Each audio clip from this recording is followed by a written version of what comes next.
புல்லாங்குழல் மூலம் வந்த இனிமையான இசையால் உன்னை மறுபடியும் நான் இங்கு கொண்டு வந்தேன். ஆகையால் எப்பொழுதாவது நீ கஷ்டத்தில் இருந்தால் அல்லது அழுது கொண்டிருந்தால் இதனின் இசையால் நான் உன் மனதை மகிழ்வித்து விடுவேன். உன்னுடைய சந்தோஷத்திற்கும் உன்னுடைய ஆனந்தத்திற்கும் இந்த இசை காரணமாக இருக்கும். இந்த இசை உன்னை மகிழ்வித்து விடும். இப்பொழுது நீ என்ன யோசிக்கிறாய்? சரி, நான் வருத்தப்பட்ட விஷயம் உனக்கு எவ்வாறு தெரிய வரும்?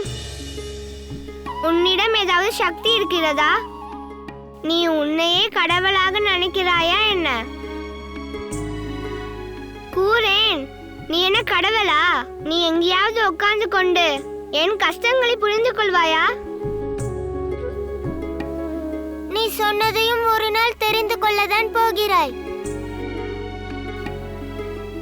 அதனால் ஒரு விஷயத்தை புரிந்து கொள். எப்பொழுதெல்லாம் இந்த புல்லாங்குழலை கிருஷ்ணன் வாசிக்கிறானோ, ராதா தன்னுடைய கவலைகள் எல்லாவற்றையும் மறந்து போய் இந்த இசையில் மயங்கி விடுவாள். சுகத்தின் வெள்ளத்தில் மூழ்கி விடுவாள். நீயும் பார்க்கத்தான் போகிறாய்.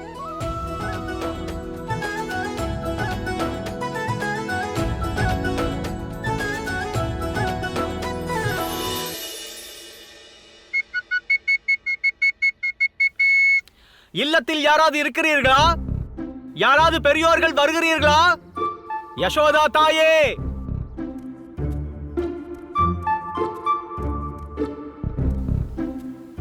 யார் நீங்கள்? கடவுளே, இப்பொழுது இவன் என்ன செய்து விட்டான்? இல்லை தாயே, கிருஷ்ணன் ஒன்றும் செய்யவில்லை. அவன் என்னிடமிருந்து புல்லாங்குழல் வாங்கினான். அதன் தொகையை தங்களிடமிருந்து பெற்றுக்கொள்ள சொன்னான். அதற்குதான் தொகையை வாங்க வந்தேன்.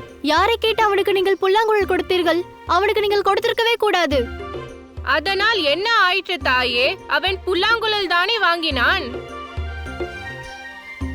இந்தாருங்கள் சகோதரரே. இவ்வளவு தொகையா?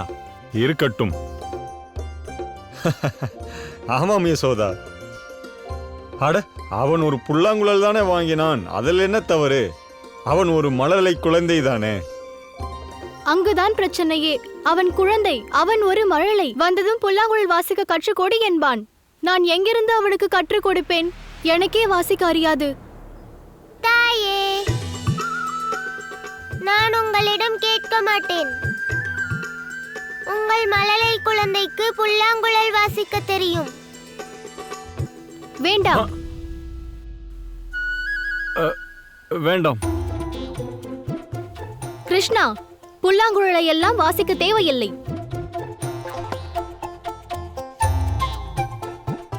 செல்வம் கிடைத்து விட்டதல்லவா?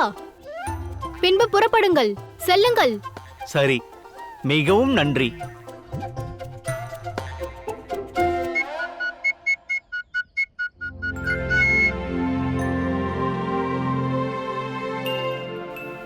உள்ளே செல்.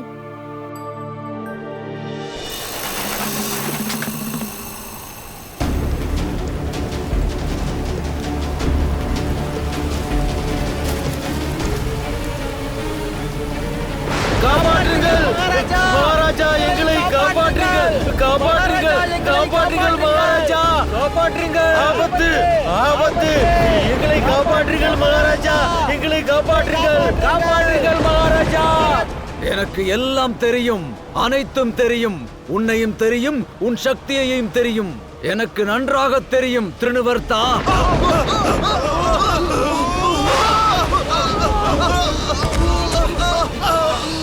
கரங்களில் உள்ள வளையலை காண்பதற்கு கண்ணாடி தேவையில்லை.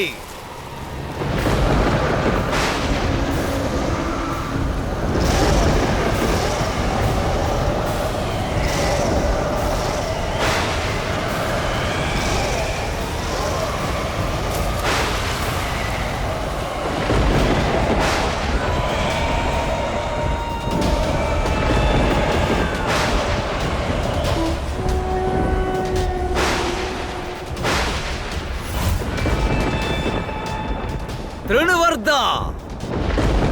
வணக்கம் மகாராஜா. கட்டளையிடுங்கள். என்ன வேலையை செய்து காட்ட வேண்டும்? திருணுவர்தா, யமுனா நதிக்கரையின் அருகில் கோகுலத்தில் கிருஷ்ணன் எனும் பாலகன் வசிக்கின்றான். கிருஷ்ணன், அவனைத்தான் நீ உன்னுடைய அற்புதமான சக்தியால் ஒரு துரும்பை போல் இந்த சுழலுக்குள் இழுத்து இந்த தரையில் அடித்து நீ சாகடிக்க வேண்டும். அவனது மரணமே நான் உனக்கு இடும் கட்டளை திருணுவர்தா. வாசுதேவனின் மற்ற குழந்தைகளுக்கு கொடுத்த அதே மரணத்தை தான் இந்த குழந்தைக்கும் நான் கொடுக்க விரும்புகின்றேன் திருணுவர்தா. புரிந்ததா? உங்கள் உத்தரவு மகாராஜா.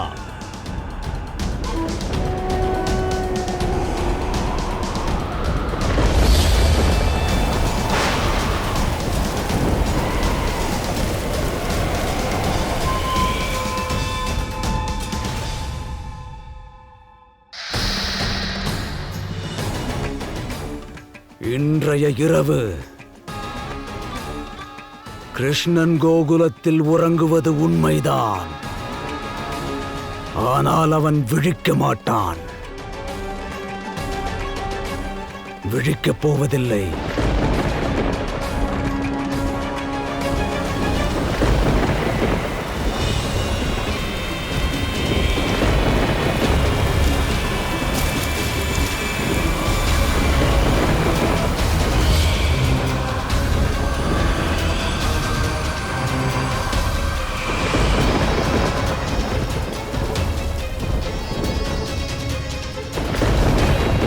அந்த கிருஷ்ணனின் இல்லம் எங்குள்ளது?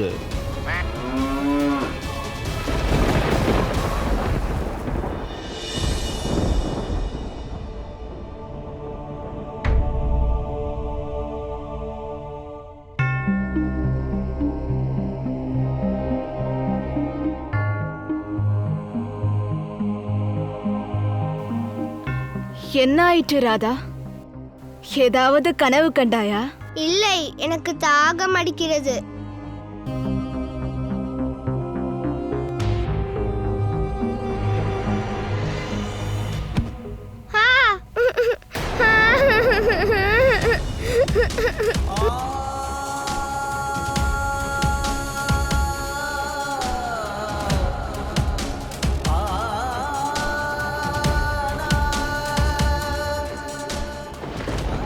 ராதா,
எப்பொழுதாவது உனக்கு வேதனை ஏற்பட்டால் அல்லது நீ அழுது கொண்டிருந்தால் இந்த புல்லாங்குழலை வாசித்து உன் கஷ்டங்களை நான் போக்கி விடுவேன்.